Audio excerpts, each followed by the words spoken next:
น้องสิเป็นของเขาคนที่เหงาก็คงเป็นตัวอายบ่ต้องห่วงน้องลาให้คงบ่ตายแค่หัวใจหักไผบ่ได้อีกแล้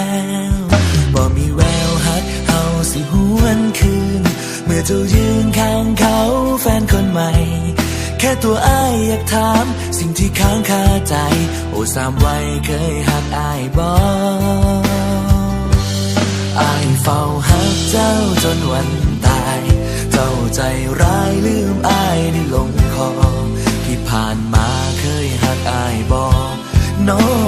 ลาคนงามอ้ายหักไผบ่ได้อีหลีหัวใจอ้ายนี้สิมีแต่เจ้าถึงน้องสิเป็นของเขาหักเจ้า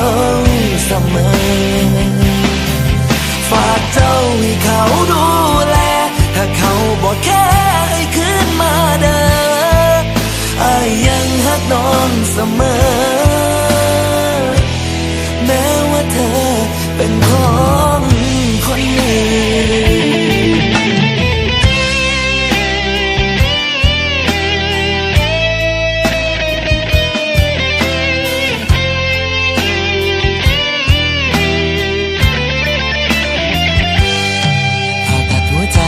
ต้องใช้ยา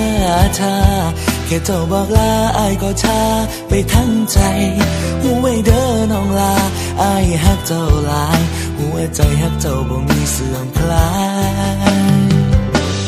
อ้ายเฝ้าฮักเจ้าจนวันตายเจ้าใจร้ายลืมอ้ายได้ลงคอที่ผ่านมาเคยฮักอ้ายบ่น้อลาคนงามอ้ายหักไผบ่ได้อีหลีหัวใจอ้ายนี้สิมีแต่เจ้าถึงน้องสิเป็นของเขาหักเจ้าเสมอฝากเจ้าให้เขาดูแลถ้าเขาบอกแค่ให้คืนมาเด้ออ้ายยังหักน้องเสมอ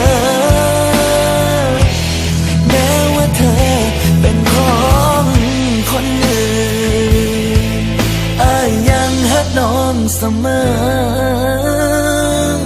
แม้ว่าเธอเป็นของคนอื่น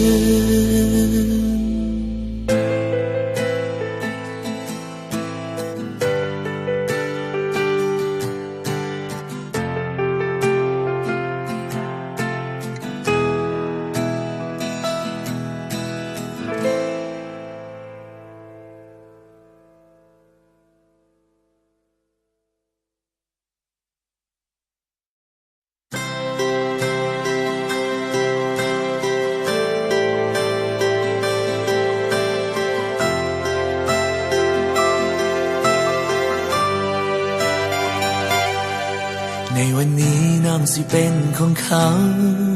คนที่เหงาก็คงเป็นตัวอายบ่ต้องห่วงน้องลาให้คงบ่ตายแค่หัวใจหักไผบ่ได้อีกแล้ว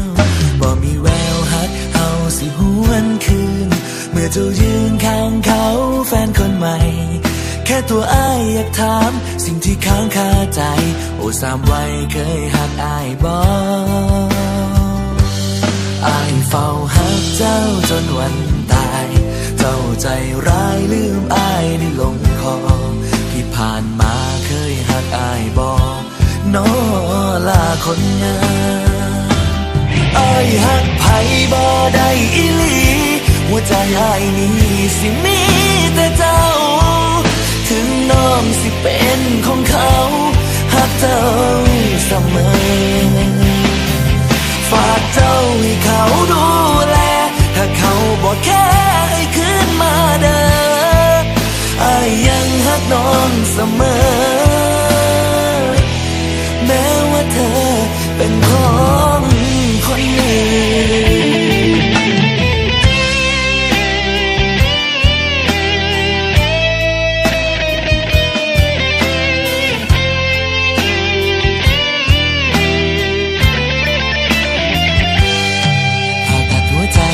ต้องใช้ยาชาแค่เจ้าบอกลาอ้ายก็ชาไปทั้งใจหูไว้เด้อน้องลา อายฮักเจ้าหลายหัวใจฮักเจ้าบ่มีเสื่อมคลายอายเฝ้าฮักเจ้าจนวันตายเจ้าใจร้ายลืมอายได้ลงคอที่ผ่านมาเคยฮักอายบ่น้อลาคนงามอายฮักไผบ่ได้อีหลีหัวใจอายนี้สิมีแต่เจ้าถึงน้องสิเป็นของเขาฮักเจ้าเสมอฝากเจ้าให้เขาดูแลถ้าเขาบอกแค่ให้คืนมาเด้ออายยังฮักน้องเสมอแม้ว่าเธอเป็นของคนอื่นอายยังฮักน้องเสมอแม้ว่าเธอเป็นของคนอื่น